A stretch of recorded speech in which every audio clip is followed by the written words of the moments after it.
Hey friends, this is the Macerator pump for RV, black water, gray water, whatever. If you don't have close access to a sewer hookup and you don't have, you don't want to run those big 3.5 inch pipes with a certain amount of fall all the way to where you need to dump it, this will pump all your stuff right through a regular garden hose. So this one we have, it shoots at about 150 feet through a garden hose down to our sewer line. Super convenient. We thought we were going to have to dig a trench and all this stuff and have a certain amount of fall or all that garbage. You don't have to take any of that into account with this pump right here. And not only that, it's a macerator, so if you put on the black water one, it chops everything up before it shoots it through the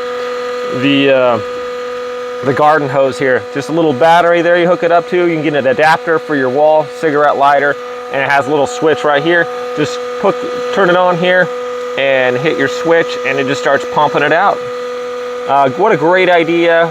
We were looking for a solution for our RV, and we thought we were going to have to do all this stuff. And we ran across this and just hooked this up, and it works great. Thanks for watching.